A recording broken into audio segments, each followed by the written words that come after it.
Stove వెలిగించుకొని గిన్నె పెట్టేసి గిన్నె వేడి చేసేసి ఇందులో 4 స్పూన్స్ ఆయిల్, కుకింగ్ ఆయిల్ వేసేసుకుందాం. నూనె వేడెక్కిపోయింది. ఇప్పుడు మీడియం సైజ్ ఆనియన్ నేను 2 కట్ చేశాను. ఒకటి తోటకూరకి, ఇంకోటేమో చికెన్కి. సో హాఫ్ ఇందులో హాఫ్ తోటకూరలో వేస్తాను. అంటే మీడియం సైజ్ ఒక ఉల్లిపాయ యూస్ చేస్తే సరిపోతుంది.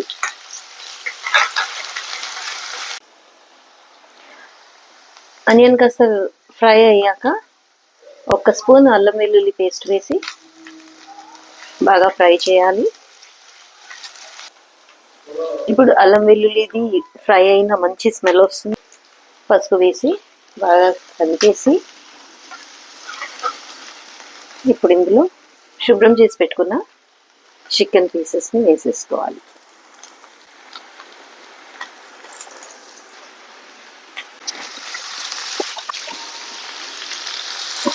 ఇప్పుడు ఈ చికెన్ని ఆయిల్ మొత్తం కోట్ అయ్యేలాగా బాగా కలుపుకోవాలి.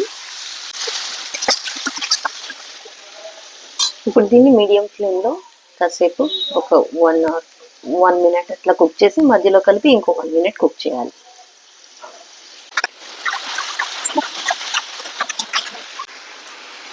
ఈ చికెన్ ఫ్రై అయ్యేలోపు మనం చికెన్కి కావాల్సిన మసాలా రెడీ చేసేసుకుందాము. దానికి కావాల్సింది ఒక సగం చెక్క కొబ్బరి సన్నగా ముక్కలు తరిగేసి కొంచెం లైట్గా వేయించాను, పొడి ఫైన్గా రావడానికని. ఒక సినమన్ చెక్క ఇంత సైజు, అండ్ కొంచెం షాహీ జీరా, అండ్ 2 ఇలాచీలు, ఒక 6 లవంగ్. సో ఇవన్నిటిని మనం మిక్సీ జార్లో వేసేసి ఫైన్ పౌడర్గా చేసి పెట్టుకోవాలి. ఇప్పుడు ఇందులో ఒక ఫుల్ స్పూన్ సాల్ట్ వేసాను, తర్వాత చూసి వేసుకోవచ్చు. ఫుల్ 2 టీ స్పూన్స్ కారం వేసి బాగా కలుపుకొని లిడ్ పెట్టేసి కుక్ చేసుకోవాలి.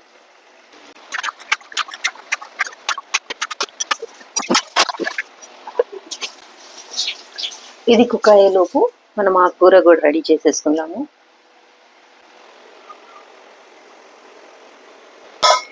ముందుగా ఒక గిన్నె పెట్టుకొని స్టవ్ వెలిగించుకొని ఇందులో ఆయిల్ వేసేసుకోవాలి. దీనికి నేను 2 టేబుల్ స్పూన్స్ ఆయిల్ వేడెక్కింది. కట్ చేసి పెట్టుకున్న ఆనియన్ వేసి ఫ్రై చేసేసుకోవాలి.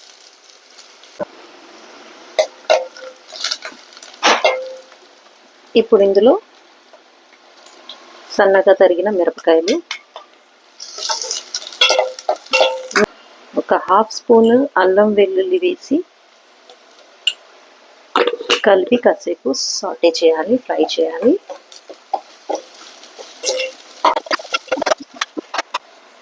ఆనియన్ ఫ్రై అయిపోయింది, మిర్చి ఫ్రై అయిపోయింది. ఇప్పుడు ఒక హాఫ్ స్పూన్ పసుపు వేసేసి కలిపేసి ఆకుకూరను వేసేసేయాలి.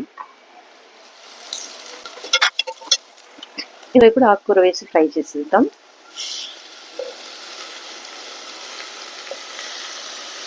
ఆకుకూరని 2 సార్లు బాగా శుభ్రం చేసుకోవాలి. చాలా అంటే ఇసుక ఉంటుంది, మట్టి ఉంటుంది, అంతా పోయే వరకు బాగా కడిగి సన్నగా తరిగి వేసేసుకోవాలి.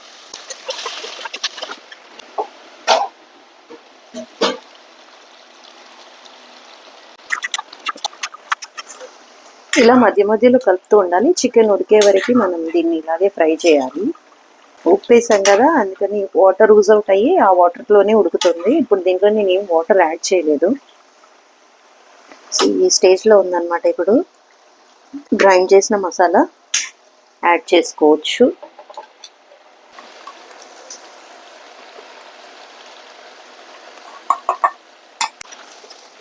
ఇప్పుడు ఈ చికెన్ని మళ్ళీ మూత పెట్టి కాసేపు కుక్ చేయాలి. హాఫ్ స్పూన్ సాల్ట్ వేసి కలుపుకోవాలి.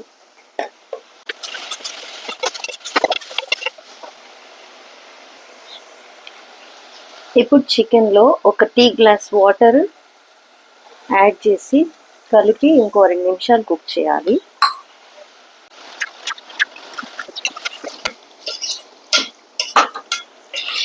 ఆకుకూర ఆల్మోస్ట్ కుక్ అయిపోయింది. ఇంకొక 2 నిమిషాలు కుక్ చేసేసి నెక్స్ట్ రెండింటిని మెర్జ్ చేయాలి. అంతే, సింపుల్.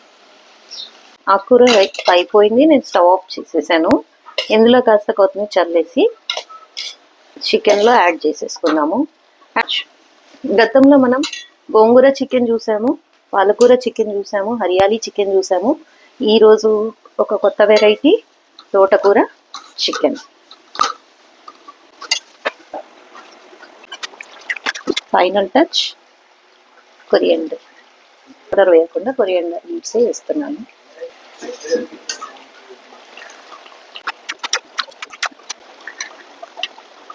ఇప్పుడు ఈ ఆకుకూరలో వేసేసి మిక్స్ చేసి, జనరల్గా పిల్లలు చికెన్ ఇష్టంగా తింటారు, బట్ ఆకుకూరలు ఇష్టంగా తినరు. అందుకని ఇలాంటి రెసిపీస్ అన్ని క్రియేట్ అవుతున్నాయి. యాక్చువల్గా ఇలా చికెన్లో మనం ఆకుకూరని కలిపి తింటే పిల్లలు కూడా ఇష్టంగా తింటారు ఆకుకూరని. అండ్ ప్రోటీన్తో పాటు ఐరన్, ఫైబర్ కలిపి ఉంటుంది కాబట్టి మనకి హెల్త్ బెనిఫిట్స్ ఎక్కువగా ఉంటాయి ఇలా చేసుకోవడం వల్ల. అండ్ ఇందులో మసాలా వేసాం కదా, కొబ్బరి గరం మసాలా, అవి ఆప్షనల్, అవి వేసుకోకుండా కూడా చేసుకోవచ్చు. బట్ నేను ఈరోజు బగార్తో ఈ రెసిపీ టేస్ట్ చేయబోతున్నాను కాబట్టి బగార్ రైస్తో అందుకని మసాలా యాడ్ చేశాను.